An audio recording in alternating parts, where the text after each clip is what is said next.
www.attableek.com, the reviver of Iman. Bismillahirrahmanirrahim. Alhamdulillah, nahmaduhu wa nasta'inuhu wa nastaghfiruhu wa nu'minu bihi wa natawakkalu alayhi. Wa na'udhu billahi min shururi anfusina wa min sayyiati a'malina. Man yahdihillahu fala mudilla lahu wa man yudlilhu fala hadiya lahu.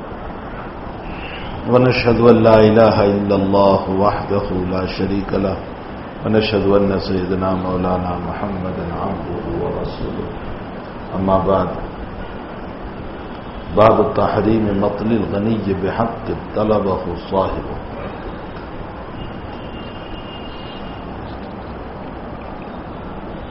بہت دنوں سے جو مسائل چل رہے ہیں ان مسائل کا تعلق معاملات کی صحت، اپنے دلوں کی اصلاح. آج جو سبق پڑھیں گے ہم اس میں یہ ہے کہ انسان کا اگر اپنا حق باقی ہو تو اسے حق مانگنے کی اجازت ہے. ہمارا پیسہ کسی کے پاس باقی ہے تو ہمیں مانگنے کا حق ہے، اور سامنے والے کو چاہیے کہ اس میں تال متول نہ کرے، اگر ہیں تو ادا کریں. روایتیں بہت ساری ہیں اس سلسلے میں. سب سے پہلے قرآن کریم کی آیت پیش کرتے ہیں ان اللہ یامرکم ان تؤدوا الامانات الی اہلہا. اللہ تم کو حکم دیتا ہے کہ تم امانتوں کو ادا کر دو صاحب امانت کی، یعنی جس کی امانت ہے اس کو امانت ادا کر دو. میں نے غالباً اس سے پہلے ایک بات سنائی تھی کہ جس وقت مکہ المکرمہ فتح ہوا، عثمان بن طلحہ شیبی کے پاس کعبۃ اللہ کی چابی رہتی تھی.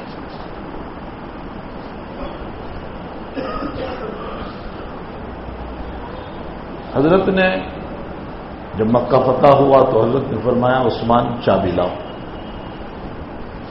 عثمان اپنے گھر گئے اور گھر جا کر اپنی ماں سے کہا کہ امی کعبہ کی چابی لاؤ. امی نے کہا کیوں؟ کہا محمد مانگتے ہیں.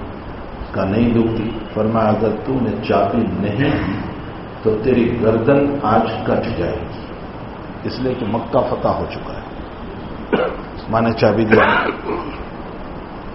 عثمان بن طلحہ نے چابی لا کر حضرت کی خدمت میں پیش کر دی. کعبۃ اللہ کھولا گیا. سب سے پہلے تو حضرت نے اندر میں جو بت تھے بت دو طرح کے تھے. ایک پتھر کے بنے ہوئے بت تھے اور ایک موم کے بنے ہوئے بت تھے، موم بتی وغیرہ سے بنائے گئے تھے. دو طرح کے بت تھے. جو پتھر کے بت تھے ان کو توڑ توڑ کر نکالا. جو موم بتی وغیرہ کے بت تھے اس کو دھو ڈالا. کعبۃ اللہ صاف ہو گیا. حضرت نے کعبہ میں 2 رکعت نماز پڑھی اور کعبۃ اللہ کے چاروں کونوں میں اللہ اکبر کی تکبیر بلند کی. یہ حضرت نے اس لیے کیا کہ طویل زمانے سے اس اللہ کا گھر جس کے اندر اللہ اللہ ہوتا تھا یہ اللہ کے نام سے محروم تھا. تو حضرت نے چاروں کونوں میں اللہ اکبر کہا. اس کے بعد حضرت باہر نکلے. جہاں 2 رکعت پڑھی تھی حضرت نے وہ جگہ آج بھی ہے. کعبۃ اللہ کا جو دروازہ ہے اس کے بالکل سیدھ میں اگلی دیوار کی طرف جو رکن یمانی ہے اس رکن یمانی کی طرف سے اندر میں 3 فٹ کے بعد یہ جگہ ہے اور وہاں ایک مخصوص قسم کا ماربل رکھا ہوا ہے اور سامنے لکھا ہوا ہے ھذا مصلی رسول اللہ صلی اللہ علیہ وسلم. یہ نبی علیہ السلام کا مصلی ہے. حضرت نے جہاں 2 رکعت نماز پڑھی تھی تحدیث نعمت ہے کہ اس رب نے اپنے فضل، اپنے کرم، اپنی عنایتوں سے اس عاجز، اس مجرم، اس گنہگار کو بھی اس مصلی پر 2 رکعت پڑھنے کی توفیق دی اور مالک نے وہاں پہنچا دیا. بہرحال میں نے بھی 2 رکعت اس جگہ پڑھی. بہت دیر تک دعا کرتا رہا کہ اللہ کہاں یہ وہ مقام اور کہاں ہم، بس تیرا ہی فضل و کرم ہے، تیری عنایتوں کے بغیر کچھ نہیں ہو سکتا۔ تو پھر حضرت نے ساتھ میں حضرت بلال تھے، حضرت اسامہ تھے، خود عثمان بن طلحہ بھی تھے۔ اس کے بعد حضرت باہر نکلے، کعبۃ اللہ کو بند کیا۔ اب یہ سوال پیدا ہوا کہ چابی کس کو دے؟ حضرت علی کہنے لگے اللہ کے حبیب مجھے دے دیجیے۔ عباس کہنے لگے اللہ کے حبیب حاجیوں کی خدمت ہمارے ذمہ ہے، ہم حاجیوں کو پانی پلاتے ہیں اور بھی بہت سارے کام ہمارے ذمہ ہیں، تو کعبہ کی چابی بھی ہمیں دے دیجیے تاکہ ہم متولی رہیں۔ حضرت کے دل میں تھوڑا سا خیال آیا بھی کہ چچا عباس کو چابی دے دے، ابھی چابی دی نہیں، خیال آیا اور اللہ نے آیت اتاری، یہ آیت ان اللہ یأمرکم ان تؤدوا الامانات الی اہلہا، اللہ تم کو حکم دیتا ہے کہ امانت صاحب امانت کے حوالے کرو۔ حضرت کا کہنا، جل شانہ کا کہنا یہ تھا کہ تم عباس کو چابی نہیں دے سکتے، تمہارے چچا کیوں نہیں؟ تم علی کو چابی نہیں دے سکتے، تم نے چابی عثمان بن طلحہ سے لی ہے، چابی انہیں کو واپس کرو۔ حالانکہ وہ ایمان نہیں لائے تھے، عثمان بن طلحہ ایمان نہیں لائے تھے، لیکن اللہ کا فیصلہ جس سے چابی لی اسی کو۔ حضرت نے فرمایا علی کو کہ علی تم یہ چابی عثمان کو بلا کر دو اور ساتھ ساتھ یہ بھی کہو کہ میرے اللہ کا حکم ہے۔ حالانکہ عثمان مسلمان نہیں تھے، فرمایا اللہ کا حکم ہے۔ اچھا، عثمان کو جب چابی دی اور یہ آیت سنائی اور کہا اللہ کا حکم ہے، تو عثمان کی آنکھوں سے دھر دھر آنسو بہنے لگے اور عثمان نے فرمایا میں اپنے رب کا نافرمان اور وہ میری فیور کر رہا ہے، میں تو ایمان بھی نہیں لایا ہوں، لیکن وہ اتنی دیانتداری سے مسائل کو بیان کر رہا ہے، اتنی امانت داری سے کہ اگر چابی میرے پاس سے لی تو مجھے ہی کو واپس دلائی۔ اس نے یہ نہیں دیکھا کہ میرے پاس تو ایمان بھی نہیں ہے، معلوم یہ ہوتا ہے کہ یہ مذہب سچا ہے اور محمد بھی سچا ہے۔ فرمایا محمد تم اپنے غلام میں مجھے بھی شریک کر لیجیے، اور اسی پر وہ ایمان لے آئے۔ میرے بھائیوں، اچھے اخلاق ہے، چاہے مسلمان ہو چاہے غیر مسلم۔ یہ نہیں ہے کہ غیر مسلم نے امانت رکھی تو میں خیانت کروں، غیر مسلم نے میرے پاس کوئی چیز امانت رکھی تو میں اس کے ساتھ خیانت کروں، قطعاً نہیں۔ غیر مسلم نے مجھے کوئی راز کی بات کہی اور اس کو چھپانے میں اس غریب کی مصلحت تھی اور حقیقت یہ ہے کہ اس میں کسی کا نقصان بھی نہیں تھا، تو ہمیں یہ اجازت نہیں ہے کہ اس کی بات کو فاش کرے، لوگوں کے سامنے بیان کرے۔ غیر مسلم کے ساتھ جب یہ مسائل ہیں تو مسلم کے ساتھ تو بطریقہ اولا یہ مسائل ہونے چاہیے۔ امانت داری، دیانت داری اسلام کا بہت بڑا شعبہ ہے، بہت بڑا شعبہ ہے۔ مکی زندگی میں باوجود کہ اہل مکہ نبی کے اعلان کے بعد قولوا لا الہ الا اللہ تفلحون، اے لوگوں کلمہ پڑھ لو کامیاب ہو جاؤ گے، لوگ آپ کے جان کے دشمن ہو گئے، آپ کو مارنے کی دھمکیاں ملی، قتل کی دھمکیاں ملی، سب کچھ ہونے کے باوجود، آپ کے دشمن ہونے کے باوجود مکہ والے آپ کے اخلاق کی تعریف تو ضرور کرتے تھے کہ محمد صادق الوعد الامین، محمد سچا بھی ہے اور اپنے وعدے میں وعدہ خلافی کبھی نہیں کرتا، اور محمد سے بڑھ کر امانت دار کوئی نہیں۔ کون گواہی دے رہا ہے؟ غیر مسلم۔ عربی میں ایک کہاوت ہے الفضل ما شہدت بہ الاعداء، الفضل ما شہدت بہ الاعداء، فضیلت کی چیز تو یہ ہے کہ تمہارا دشمن تمہاری تعریف کرے، یہ فضیلت کی چیز ہے۔ ارے یہ تو میری روٹی کھا رہا ہے اس لیے میری تعریف کر رہا ہے، یہ میرا دوست ہے اس لیے میری تعریف کر رہا ہے، یہ میرا رشتہ دار ہے اس لیے میری تعریف کر رہا ہے، اس تعریف میں کوئی کمال نہیں ہے۔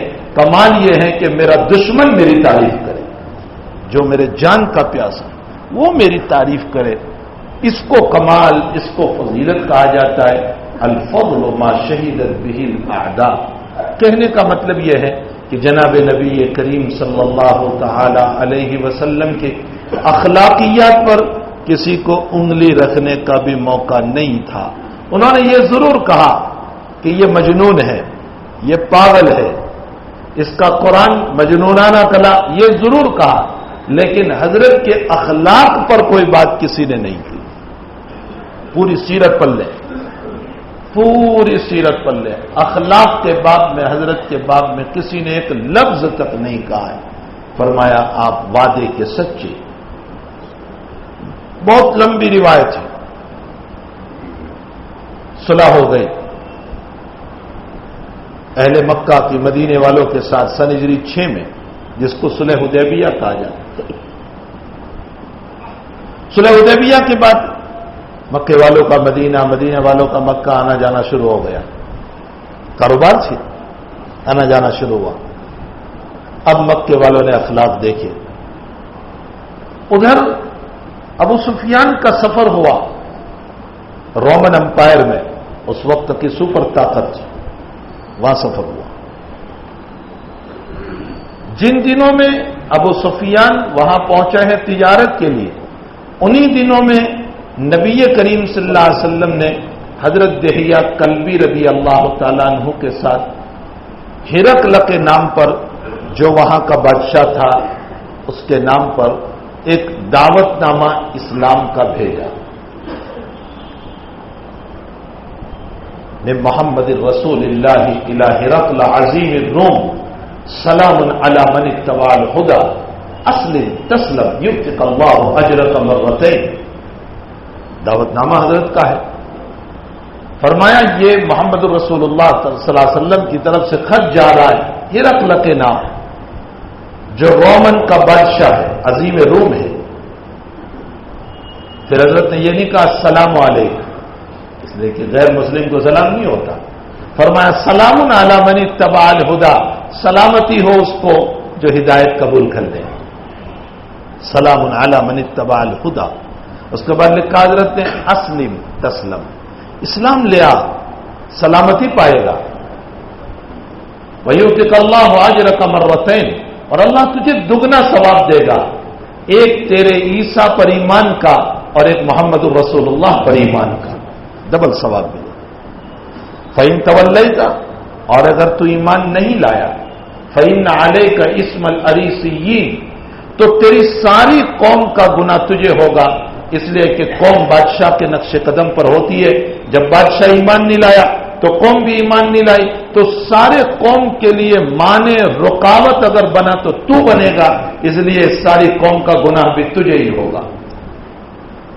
یہ خط لے کر دحیہ کلبی رضی اللہ تعالیٰ عنہ کو بھیجا اور فرمایا کہ بادشاہ تک پہنچنے کے لیے پہلے نیچے والے کو دیا جاتا ہے، بھائی پہلے گورنر کو دیا جاتا ہے، اور گورنر خط پہنچاتا ہے، پہلے کلکٹر دو، کلکٹر گورنر کو پہنچائے، پھر تمہارے پی ایم کے پاس جائے گا۔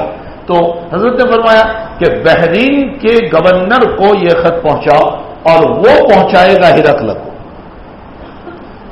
ان دنوں میں ہرقل کو، جن دنوں میں حضرت کا دعوت نامہ پہنچا، ایران اور روم کی جنگ چل رہی تھی، اور بڑی زبردست جنگ چل رہی تھی، چونکہ دونوں سپر طاقت، اور ان دنوں میں رومن امپائر کو اور ہرقل کو کامیابی ملی تھی۔ تو شکریہ کے طور پر ہرقل جو ہیں ہمس سے بیت المقدس شکرانہ ادا کرنے کے لیے آ رہا تھا، اس لیے کہ بیت المقدس مقدس جگہ تھی، تو وہ شکرانہ ادا کرنے کے لیے آ رہا تھا، اور راستے میں خط پہنچا، اس نے پڑھا، اس کے بعد کہا کہ اچھا ہم اس کی تحقیق بعد میں کریں گے۔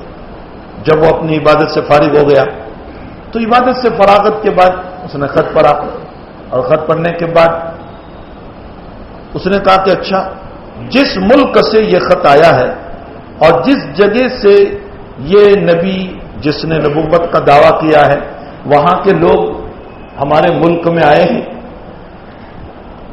تو پتہ چلا کہ آئے، تو ہرقل نے کہا کہ ان کو بلاؤ میرے پاس. لمبی روایت ہے. ہرقل نے بلایا اور اس کے بعد کہا کہ یہ جو نبوت کا دعوے دار ہے اس کا قریبی رشتہ دار کون ہے؟ تو ابو سفیان نے کہا میں ہوں. ان کے اور بھی ساتھی تھی. بادشاہ نے عقل مندی سے کام لیا. ابو سفیان کو آگے بٹھایا, دوسروں کو پیچھے بٹھایا اور کہا میں اس کو سوال کروں گا, اگر کوئی جواب یہ جھوٹا دے تو تم پیچھے سے اشارہ کر دینا. ابو سفیان تو اب جھوٹ بول ہی نہیں سکتے. بہرحال بہت سارے 13 سوالات ہیں کہ اس کا خاندان کیسا, اس خاندان میں پہلے کسی نے نبوت کا دعویٰ کیا تھا, بادشاہت کا دعویٰ کیا تھا, وغیرہ وغیرہ. مجھے اس میں سے ایک سوال بتانا ہے. ابو سفیان کو ہرقل نے یہ پوچھا کہ کیا یہ محمد کے ساتھ تمہارے معاملات ہوئے؟ اس نے کبھی تمہارے ساتھ غداری کی؟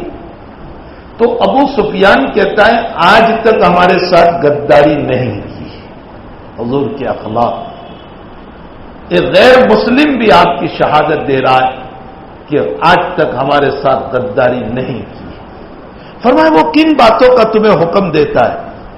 فرمایا نماز, ایک اللہ کی توحید, صلہ رحمی, رشتہ داروں کے ساتھ حقوق ادا کرنا, عفاف, پاک دامنی, وہ ان باتوں کا ہمیں حکم دیتا ہے.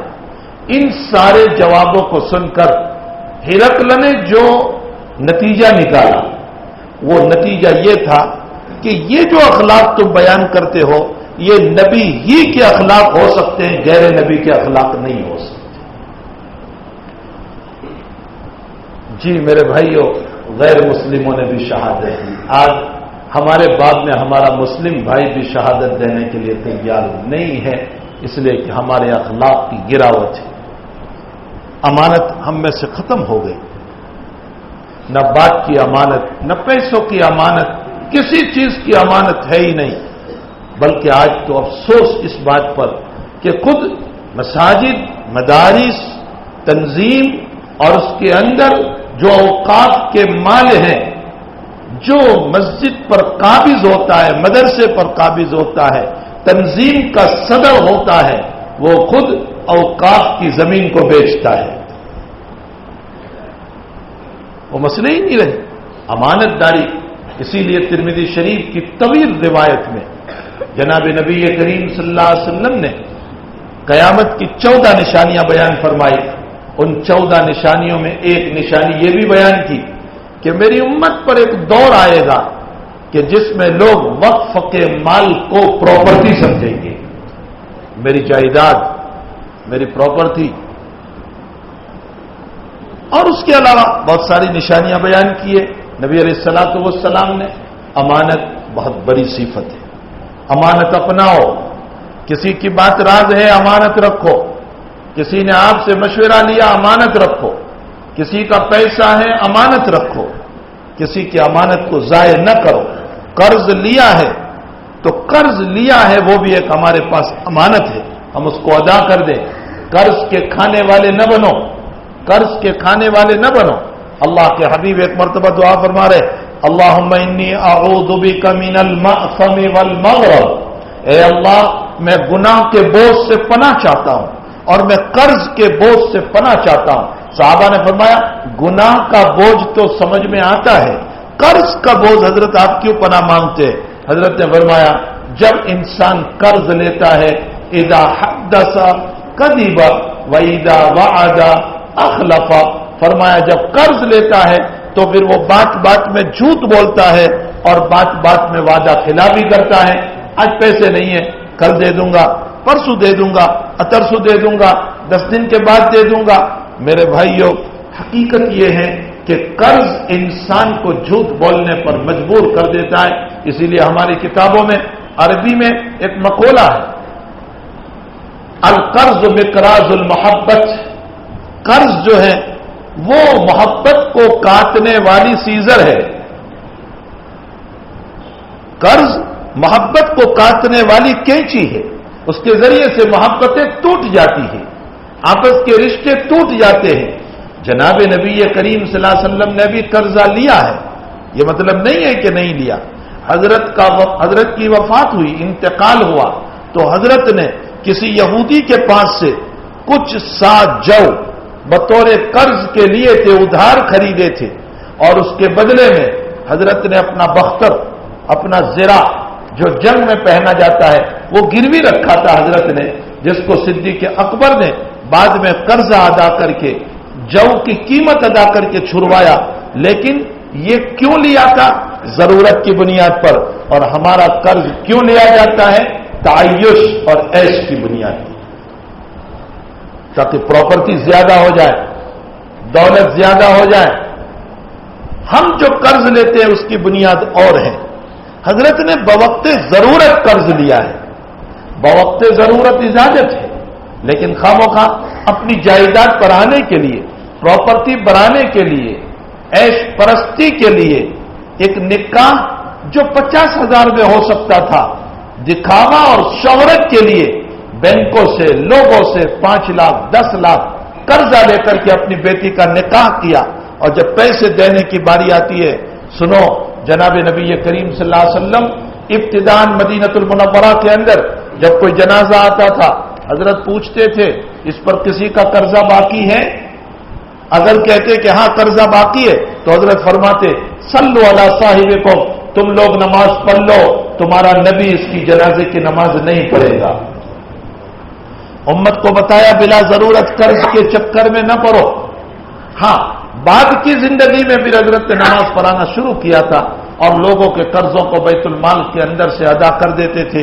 کہنے کا مطلب، لوگوں کے پاس سے اگر آپ نے قرضہ بھی لیا ہے، یہ امانت ہے، اس کو ادا کرنے کی فکر کرو، اس کو ادا کرنے کی کوشش کرو، حتی الامکان اپنے سر سے اس بوجھ کو اٹھا لو. مجھے بڑا افسوس ہے بعض لوگوں پر کہ جو لوگ دکان بڑھانے کے، معاملات کے بڑھانے کے چکر میں اور اپنے گھریلو مسائل کو بہتر سے بہتر بنانے کے چکر میں ہوتے، لیکن سر کا قرضہ نہیں ادا کرتے. سر کا قرضہ ادا کر دو، ورنہ خدا پاک کی قسم قیامت کے دن میری ساری نماز ضائع، میری عبادت ضائع، میرا روزہ ضائع، میرا حج ضائع، میرا عمرہ ختم، میرے اخلاق ختم، ساری چیز میں ان پیسوں کے بدلوں میں دے چکا ہوں گا اور میرا دامن خالی ہوگا. فرمایا ان اللہ یامرکم ان تعدل، دیکھیے اللہ کے حبیب پاک صلی اللہ علیہ وسلم نے چابی ان کو دے دی. تو عثمان کہنے لگے کہ میں تو ابھی ایمان بھی نہیں لایا اور میری فیور میں آئے کہ چابی میرے پاس سے لی تو مجھے ہی واپس. اسی پر ان کو ایمان نصیب ہو گیا. اور پھر حضرت نے ان کو کیا فرمایا؟ عثمان خالدتن خالدتن، عثمان یہ چابی قیامت تک تیرے ہی خاندان میں رہے گی. کوئی تیرے خاندان سے کعبہ کی چابی کو نہیں چھین سکتا الا کہ کوئی ظالم آ جائے اور وہ چھین لے. آج 1437 سال ہو گئے، آج بھی کعبہ کی چابی اسی خاندان میں ہے، آج بھی انہی کے پاس. آگے دوسری آیت پیش فرماتے فَإِنْ أَمِنَ بَعْضُكُمْ فَلْيُؤَدِّ الَّذِي اؤْتُمِنَ أَمَانَتَهُ. تعالیٰ جل شانہ ارشاد فرماتے اگر تم آپس میں ایک دوسرے سے مطمئن ہو تو اطمینان کا تعلق ادائیگی امانت سے، تم امانت ادا کر دو. ظاہر سی بات ہے میں جب امانت ادا کروں گا تو لوگوں کو میرے باپ میں اطمینان ہوگا، اور اگر میں امانت ادا نہیں کرتا ہوں. مسلم شریف کی روایت ہے کہ میری امت پر ایک زمانہ آئے گا، سنو اس روایت، میری امت پر ایک زمانہ آئے گا. فرمایا انسان رات سوئے گا اور صبح جب اٹھے گا تو اس کے دل سے امانت ختم ہو چکی ہوگی.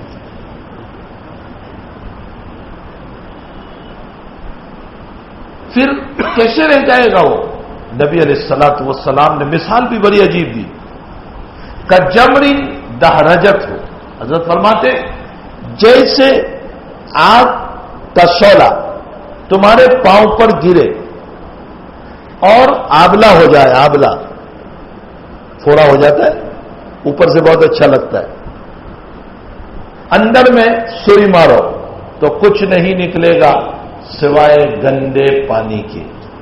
اندر میں یہی ہوگا، پیپ ہوگا، گندا پانی ہوگا، اوپر سے بڑا اچھا، اندر میں گندا پانی نکلے گا. حضرت نے یہ مثال دے کر فرمایا کہ امانت دلوں سے نکل جائے گی اور دور سے شور ہوگا کہ فلاں محلے میں فلاں صاحب ہے، بڑے امانتدار ہے، بڑے امانتدار ہے، لیکن جب ان کے پاس جائیں گے تو جب تھوڑا سا معاملہ کریں گے تو یہاں سوئی ماری، گندا پانی نکلا، جب اس سے معاملہ کریں گے تو پتہ چلے گا اس سے زیادہ گندا کوئی نہیں ہے۔ جب ایک آدمی کی امانت مشہور ہوگی اور وہ ایسا ہوگا تو پھر دوسروں کا کیا معاملہ ہوگا؟ آپ انداز لگائیں پھر دوسروں کا کیا حشر ہوگا۔ حضرت فرماتے ہیں جب یہ دن آ جائیں، جب یہ دن آ جائیں اور امانت اس طرح ختم ہونے لگے تو سنو حضرت کیا فرماتے ہیں، مجھے پری نہیں ہے وہ یہودی ہو کر مرے یا نصرانی ہو کر مرے، مجھے نہیں پری، وہ جو ہو کر کے مر جائے وہ میرا نہیں ہو سکتا ہے، وہ یہودی ہو کر مرے یا وہ نصرانی ہو کر مرے، مطلب مجھے پرواہ نہیں ہے، وہ جو چاہے مرے، وہ میرا نہیں ہے۔ امانت بہت بڑی چیز ہے، ہمیں چاہیے کہ امانت کو امانت سمجھے، قرضہ لیا ہے حتی الامکان اس کو پورا کرنے کی کوشش کریں، اپنے سر سے بوجھ اتاریں، کوشش کرتے رہیں۔ ایک انسان قرض لیتا ہے پھر ادا کرنے کی پوری کوشش کرتا ہے، رات دن محنت کر رہا ہے ادا کرنے کی، اور اتفاقاً اس کی موت آ گئی، اس کی بری نیت نہیں تھی، یقیناً اس کی دینے کی نیت تھی، لیکن اور کوششیں بھی، ایک تو یہ ہے کہ نیت تو ہے لیکن کوشش نہیں، ایک یہ ہے کہ نیت ہے پیسے بھی موجود پھر بھی نہیں دے رہا ہے، یہ مراد نہیں، کوششیں بھی جاری، اپنے پاس ہے بھی نہیں، محنتیں بھی کر رہا ہے، پورا دل میں ارادہ ہے کہ پہلی فرصت میں میں ان کو ادا کر دوں گا، لیکن اتفاق نہیں ادا کر پا رہا ہے اور اسی درمیان اس کی موت ہو گئی، تو اللہ کے نبی نے یوں فرمایا، اللہ یوں کہہ رہا ہے کہ اس کی کوشش محنت کے باوجود نہ ادا کر سکا اور موت ہو گئی تو قیامت میں سامنے والے کو راضی کر کے اس کے قرض کو معاف کروا دوں گا، لیکن کوشش تو کریں، یہ نیت تو کریں کہ میرے پاس آئیں گے تو میں پہلی فرصت میں ان کو دے دوں گا،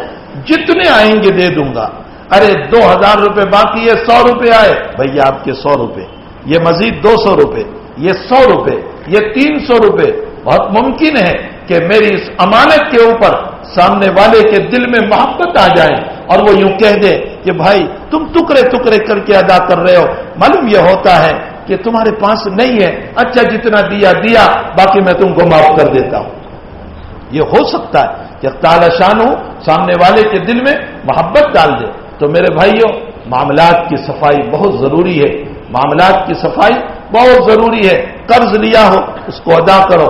بخاری شریف میں روایت ہے، امام بخاری رضی اللہ تعالیٰ عنہ نے ایک بات قائم فرمایا کہ خریدنے میں بیچنے میں سمحا والسہولہ دو کام کرو، آسانی کا معاملہ کرو اور نرمی کا معاملہ کرو۔ خریدنے میں کیسے کرو گے؟ خریدنے میں کرنے کا مطلب یہ ہے کہ جب تم کسی دکان پر خریدنے گئے اور اس غریب بیپاری نے تمہیں بتا دیا کہ یہ چیز میں جھوٹ نہیں بولتا ہوں، واقعتاً مجھے 500 روپے میں پڑی ہے، میں آپ سے 10 روپے زیادہ لیتا ہوں، 20 روپے زیادہ لیتا ہوں، آپ مجھے 525 روپے دے دیجئے، میں صاف کہتا ہوں آپ کو، اور آپ کا دل بھی کہہ رہا ہے کہ یہ بیچارہ سچ بول رہا ہے، اس کے باوجود آپ کہہ رہے ہیں نہیں میں تو آپ کو 475 دوں گا، میں آپ کو کم دوں گا۔ اب آپ زبردستی اس کے پاس کم کرا رہے ہیں، اس غریب نے لیے گنے نہیں گنے رکھ دیے، اس لیے کہ آپ نے اس کو کم دیے، اس کا دل راضی نہیں ہے۔ فقہا نے مسئلہ لکھا ہے کہ بیپاری کی رضامندی کے بغیر تمہارا بزنس ہوتا ہی نہیں ہے، تم نے تو اس کو ناراض کیا، وہ دل سے راضی نہیں ہے۔ ایسے زبردستی نہ کرو، ایسے زبردستی نہ کرو، آپ کو اچھا لگے وہ جتنے میں بول رہا ہے آپ اتنے میں دے دو، نہیں اچھا لگ رہا ہے چھوڑ دو، لیکن ایسی زبردستی کر کے کم نہ کراؤ۔ ہمارے مولانا کفایت اللہ صاحب، مفتی کفایت اللہ صاحب دہلوی رحمۃ اللہ علیہ مدرسہ امینیہ دہلی میں پڑھاتے تھے، اور مدرسہ جب ختم ہوتا تو بغل میں تھیلی دبا کر کے سبزی خریدنے جاتے تھے گھر والوں کے لیے۔ ایک امرود کی لاری پر گئے، جمرود کی لاری پر، کہا جمرود کیسے دیے؟ فرمایا 4 آنے، تو فرمایا مہنگے ہیں۔ یہ کہہ کر حضرت آگے چلے گئے، تو کسی نے کہا کہ یہ تو بڑے بزرگ ہیں، اور جو بیچنے والا تھا وہ غیر مسلم، وہ غیر مسلم۔ حضرت آگے چلے گئے، کسی نے کہا یہ تو بہت بڑے بزرگ ہے، بابا ہے، ان کی تو دعا ملے گی، یہ تو نے کیا کہہ دیا کہ وہ چلے گئے؟ تو وہ پیچھے پیچھے امرود لے کر دوڑا، بابا جی 2 آنے دے دو، بابا جی 2 آنے دے دو۔ حضرت واپس تشریف لائے اس کی لاری پر، اور آ کر کے پورے 4 آنے لیے، پورے لیے، اور دے کر کے فرمایا بھائی اب جو تو مجھے دے رہا ہے سستے میں، تو تو نے یہ سنا کہ میں مولوی ہوں اس لیے سستا کیا؟ فرمایا مولویت بیچنے کی چیز نہیں ہے، مولویت بیچنے کی چیز نہیں ہے کہ میں اس لباس کو پہن کر کے لوگوں سے اس طرح پیسے کم کراؤں، پر میں پورے لے لوں۔ ہمارے حضرت شیخ رحمۃ اللہ علیہ حضرت مولانا محمد زکریا صاحب کاندلوی نور اللہ مرکزہ آپ بیتی میں خود حضرت فرماتے ہیں، اپنی آپ بیتی میں حضرت نے لکھا ہے، وہاں ٹرائسیکل چلتی ہے جو ہاتھ سے کھینچنے والی رکشائیں چلتی ہے، تو حضرت کو اگر کہیں جانا ہوتا دیوبند سہارنپور اسٹیشن پر تو رکشا بلاتے، بھائی کتنے پیسے؟ اگر وہ کہتا 2 روپے تو 2 روپے چلتے تھے، ریٹ ہی تھا 2 روپے، تو حضرت بیٹھ جاتے تھے، اور اسٹیشن پہنچ کر اس کو 3 روپے دیتے تھے، اور کہتے بھائی تم نے صحیح کہا تھا نا، اس لیے میری طرف سے 1 روپیہ زیادہ۔ اور اگر کسی نے کہہ دیا کہ 3 روپے تو حضرت اس کی رکشا میں نہیں بیٹھتے تھے، فرمایا کہ تو ظالمانہ معاملہ کر رہا ہے۔ تو خریدار کو چاہیے کہ کسی پر زبردستی کر کے اسے مجبور نہ کرے، بیچنے والے کو چاہیے کہ اتنا نفع نہ رکھے، اتنا نفع نہ رکھے کہ جس کی بنیاد پر خریدار کا بیچارے کا نقصان ہے، اتنا نفع نہ رکھے۔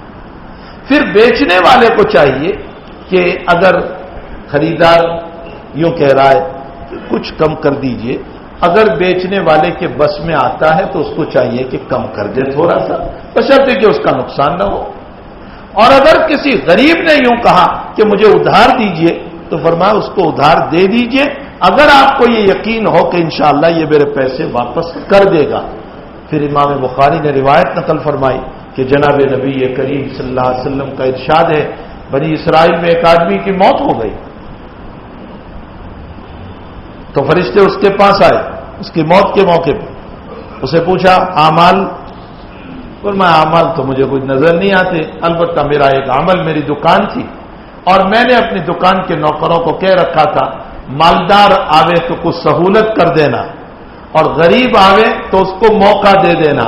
فرمایا اسی عمل کی بنیاد پر اللہ نے ہم کو یوں کہا ہے کہ تیری مغفرت ہو گئی، تجھے جنت میں لے جانا ہے۔ یہ امام بخاری رضی اللہ تعالیٰ نے اس روایت کو نقل کیا ہے۔ میرے بھائیوں، معاملات کی دنیا بہت وسیع ہے، ہمیں چاہیے کہ ہم اپنے اخلاق کو بڑے اچھے بنائیں اور شریعت مطہرہ نے جو باتیں ہمیں کہی ہیں اس پر عمل کریں۔ اسی لیے روایت میں عن ابی ہریرہ رضی اللہ تعالی عنہ ان رسول اللہ صلی اللہ علیہ وسلم قال مطل الغنی ظلم، مالدار کا تال متول کرنا ظلم ہے۔ کیا مطلب؟ مزدور کو مزدوری پر لیا، شام کو غریب مزدوری مانگ رہا ہے، کل لے جانا، پرسوں لے جانا، آج پیسے نہیں ہے۔ دکان پہ ہمارا نوکر کام کر رہا ہے، مہینہ پورا ہو گیا، غریب کہتا ہے میری تنخواہ کل لے جانا، پرسوں لے جانا۔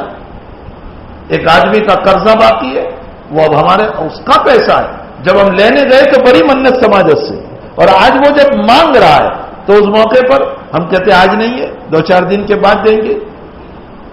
طرح طرح کے جملے ہم اس پر بولتے ہیں، کیسے کیسے جملے اس کے اوپر بول دیتے، وہ بیچارہ مایوس سا ہو جاتا ہے، وہ یہ سوچتا ہے کہ اللہ اکبر میرے پیسے باقی ہے اور مجھے گالیاں کھانی پڑ رہی ہے۔ فرمایا مطل الغنی یہ ظلم، غنی کا، مالدار کا، پیسے والوں کا تال متول کرنا، کل دوں گا، پرسوں دوں گا، 2 دن کے بعد دوں گا، 4 دن کے بعد دوں گا، کریڈٹ پر مان لیا دکان والوں نے۔ اب وہ آیا کہ بھئی ہمارے پیسے، مال بکا ہے، پیسے ہیں، پھر بھی کہہ رہا ہے ابھی تو مال ہی آپ کا نہیں نکلا ہے ہمارے پاس۔ ایک کام کرے 2-4 دن کے بعد لے جائے۔ اب وہ غریب 2-4 دن کے بعد پھر واپس آ رہا ہے، 2-4 دن کے بعد پھر واپس آ رہا ہے، دھکے پہ دھکا کھا رہا ہے۔ وہ یہ سوچ رہا ہے کہ مجھے بھی اپنا کاروبار کرنا ہے، میں بھی مجبور ہوں، اس لیے وہ دھکے پر دھکا کھا رہا ہے، اور ہم ہیں کہ اس کو دو چار دن کر کے مہینہ تک اس کو دوہراتے رہتے ہیں۔ فرمایا یہ ظلم ہے اور وہ مظلوم ہے اور یہ نہ دینے والا ظالم ہے، اور اس کی آہ لگے گی تو یہ ہلاک ہو جائے گا، اس لیے کہ مظلوم اور اللہ کے بیچ میں کوئی پردہ نہیں ہوتا، مظلوم اور اللہ کے بیچ میں کوئی پردہ نہیں ہوتا۔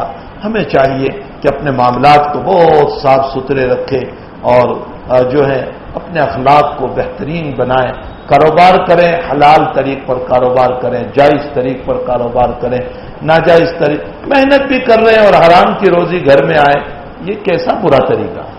محنت بھی کر رہے ہیں اور پھر حرام طریق پر گھر میں آئے، بہت برا طریقہ ہے۔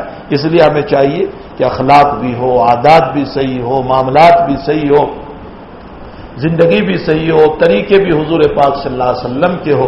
اللہ جل شانہ ہم تمام کو ان باتوں پر عمل کی توفیق عطا فرمائے۔ طبیعت کچھ نرم ہے، مجھے بخار ہے، اسی لیے میں نے ان چند باتوں پر آج اتفاق کر لیا۔ اللہ مجھے آپ کو سب کو امانت کو امانت سمجھ کر ادا کرنے کی توفیق عطا فرمائے۔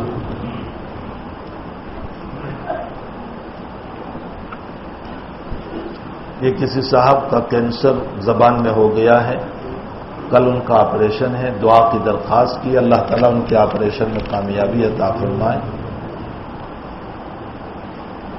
راندیر میں جناب محمد جنید خلیفہ کا لڑکا بہت بیمار ہے، ہاسپٹل میں ہے، اللہ تعالیٰ اس کو بھی شفائے دائمہ مستمرہ عطا فرمائے۔ شبیر عزیز پانگر کینسر کا آپریشن ہوا ہے، وہ آپ سے دعا کی درخواست کر رہے ہیں، اللہ تعالیٰ ان کو بھی شفائے دائمہ مستمرہ عطا فرمائے، انہیں عافیت نصیب فرمائے۔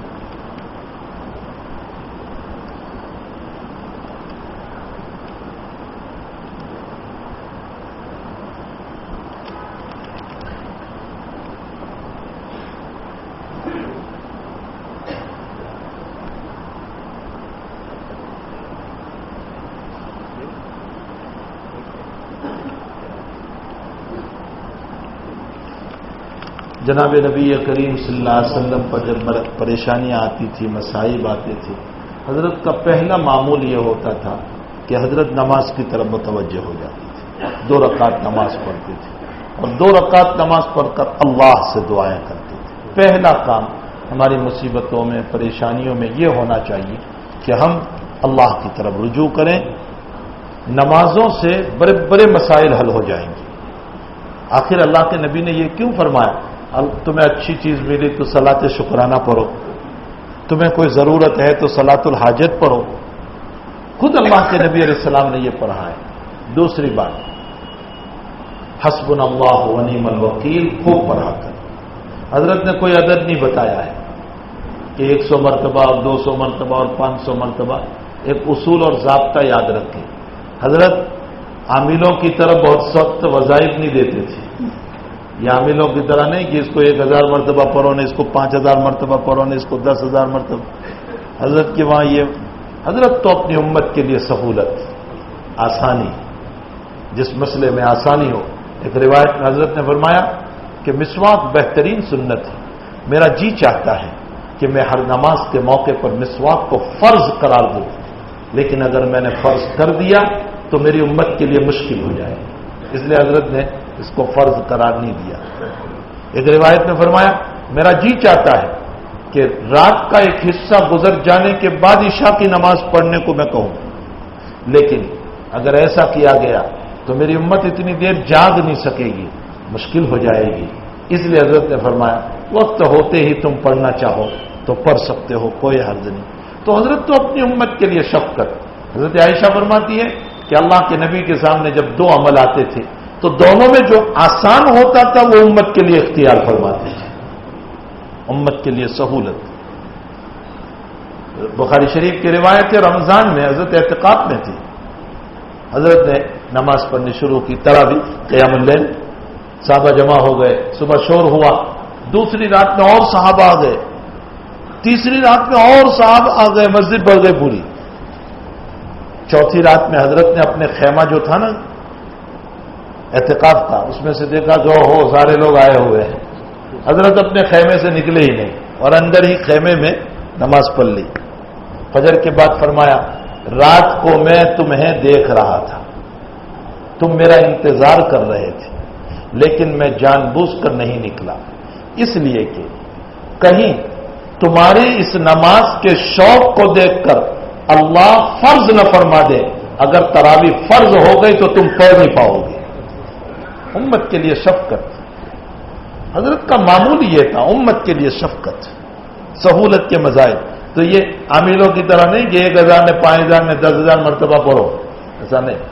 حسبنا اللہ ونعم الوکیل بخاری شریف کی روایت ہے، اللہ کے حبیب نے فرمایا اللہ نے اپنے شاہی خزانے سے اس آیت کو اتارا ہے۔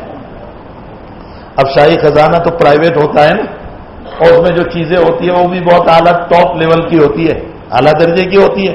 اس کا مطلب حسبنا اللہ ونعم الوکیل بہت اعلیٰ درجے کا وظیفہ ہے۔ اب اس میں عدد بدد کچھ نہیں ہے کہ 41 مرتبہ پڑھو نے 101 مرتبہ پڑھو نے، بھائی آپ کے دل میں جتنی دل داعیہ ہو اس آیت کو پڑھو اور اس آیت کو پڑھ کر اللہ سے دعا کرو۔ اس کا معنی ہوتا ہے حسبنا اللہ، اللہ ہمارے لیے کافی ہے، ونعم الوکیل، اور وہ میرا بہترین کام بنانے والا ہے۔ اس کو پڑھو۔ حضرت بیمار پڑھتے تھے تو کیا کرتے تھے؟ سورہ ناس، سورہ فلق، قل هو اللہ، ان تینوں سورتوں کو پڑھتے تھے، یوں دم کیا، پورے بدن پر پھیل لیا کرتے تھے۔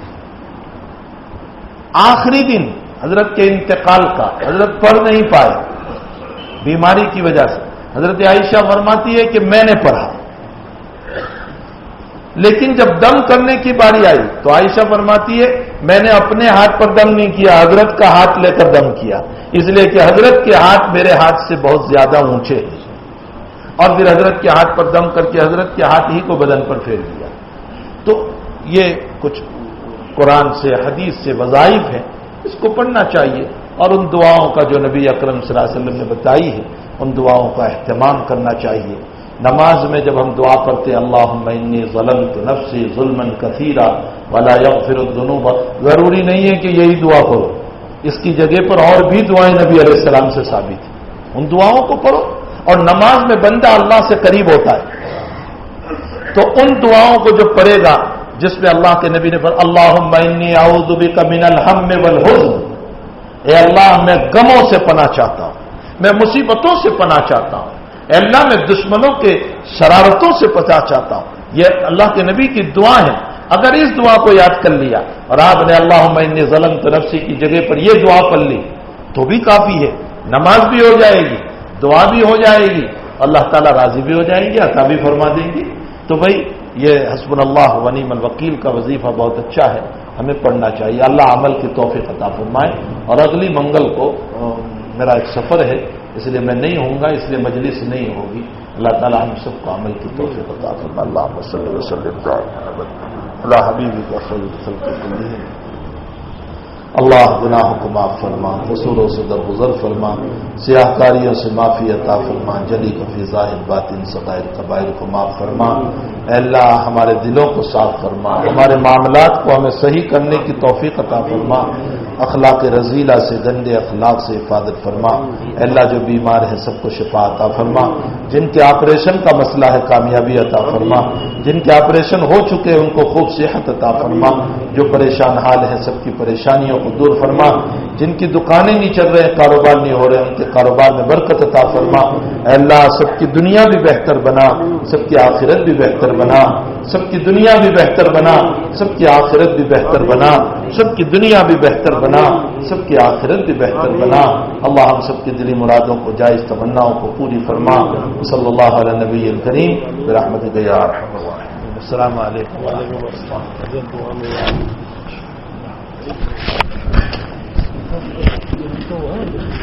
www.attableek.com, the reviver of